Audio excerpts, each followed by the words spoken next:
I'm Tatum Skipper, and welcome to Real Florida Magazine.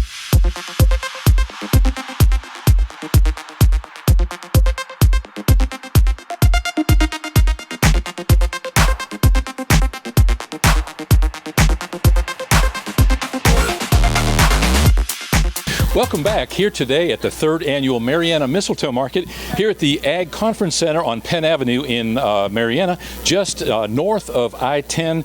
If you're a resident of the area, you certainly know where the Ag Center is. Here right now with Jennifer Griffin, who is with Covenant Hospice, and she is to blame for everything that we see today. Good, bad, right, wrong, or indifferent. Is that correct? That's what they tell me. Yes. Jennifer, this is your third occurrence of this event. It wasn't that long ago, 3 years ago, and I remember a conversation in my studio in downtown Chipley, and you were a little bit concerned about what the outcome would be. Sure.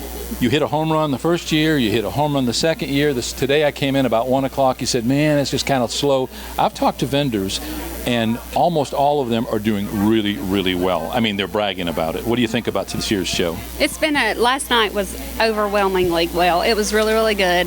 Today has been a good, steady flow all throughout the day, which is good for a Friday when people are still working and getting ready before holidays. So we're pleased. We're very pleased. Yeah, you say getting ready for holidays.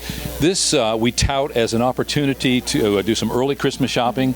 I would dare say a good opportunity to buy for that hard-to-buy person. You've got a lot of very unique things in here. You've got an eye on handmade, homemade, not things you would necessarily buy to resell. I know that's not totally true universally, but you've got a lot of really cool handmade stuff here. Yeah. Talk about the vendors that you do have here today. Okay. We have everything from foods to oils to handmade, repurposed items. We have door hangers, Christmas ornaments, jewelry, clothes. We have some handmade Christmas cards. There's just a little bit of everything, a lot of Christmas decor, something for everybody on your Christmas list. When I pulled up, I could not find a parking space. Yay! Yeah, and you've got a lot of parking spots here. Uh-huh. Do you feel that this is in par with your last couple of years? How do you feel about the crowd right now? What is it, almost 3 o'clock in the afternoon? Mm-hmm. What are you looking at as far as the crowd, and what are your thoughts so far this year? It's been really good. Last night, we're still just beaming over last night. We had over 200 people come through in 3 hours last night, so we're waiting for the doors to explode today about 5 o'clock. So. Yeah, you know, this is a weekday. It's Friday. You've got school teachers who get out a little bit earlier. Perhaps you get state workers who get out around 3 or 4 o'clock. We can see that happening definitely.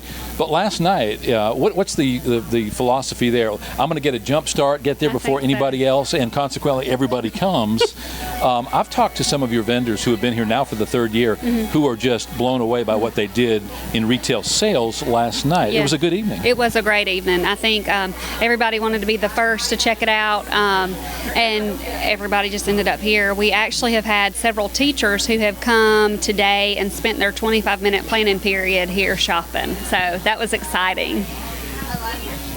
Are you doing less advertising, more advertising? Do you feel it's acquired a life of its own? What do you attribute the fact that you've got so many people showing up? Well, I think the show has kind of built some integrity and kind of has gotten a foundation started. I think as far as advertising goes, we have blanketed our 4-county area with brochures and information. We've done speaking engagements. I know we've done interviews with you. We've had several PSAs running in the surrounding areas. So I think it's kind of starting to take a life of its own, and people are starting to recognize it and remember it and making sure they're here. Yeah, initially Marianna Mistletoe Market, if you say it fast, you presume it's just saying the name of the city, but it's sort of branded itself. Sure, you definitely have, and it's a cute name, but people now get it, and it is that first shopping opportunity for the season. A lot of what we see here is holiday themed. Yeah, absolutely. We've kept Christmas music playing, had hot cocoa, we've had coffee rolling all day, and just trying to make it, even though it's not 55 degrees outside, we want people to get in the Christmas spirit and start shopping and get ready to kick off the holidays. If they're looking for the 50s, I think they're going to have that in the early part of this coming weeks, the way I understand it. They're talking about the 50s, just exactly that. Your guy that does all the decorating, remind me again of his name. Michael with Artistic Designs. Again, did a stellar job. He did. Came in last night. took a bunch of pictures of you guys in the pre-show setting up before you opened the doors at 5, and right to the last minute, he was working very hard. He's definitely a godsend to you guys. He is, and he never disappoints. He's very good to us at Covenant Hospice, and he goes above and beyond to make sure that we're set and ready to go.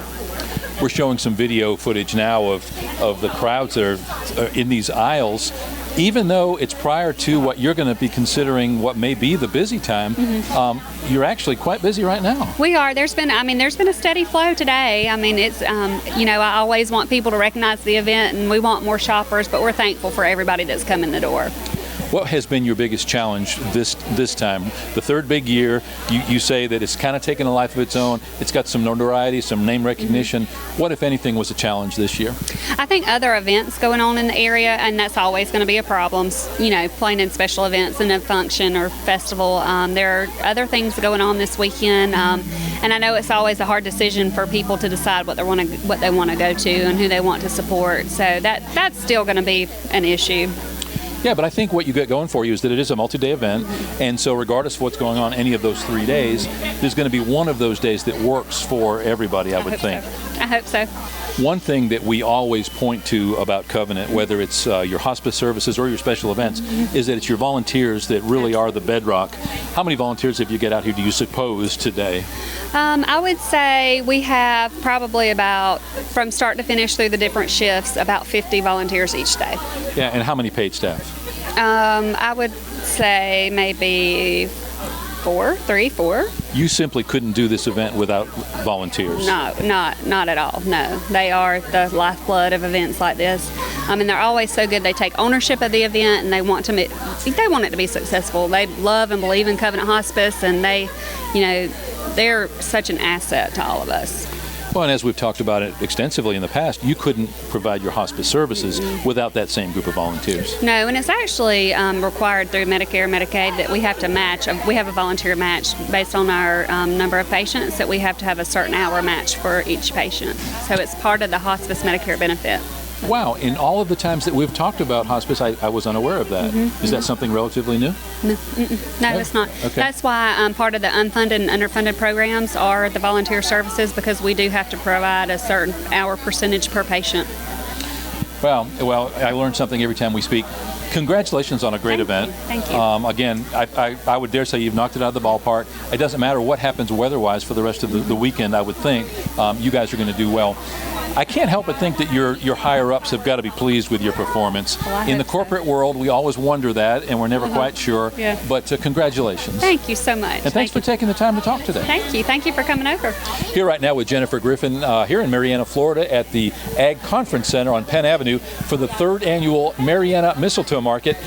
If you're a regular viewer of the show, you've been seeing the clips, but you need to experience this for yourself. An opportunity, as we point out, to do some Christmas shopping. Lots of unique stuff in here. You need to check it out. We'll be right back.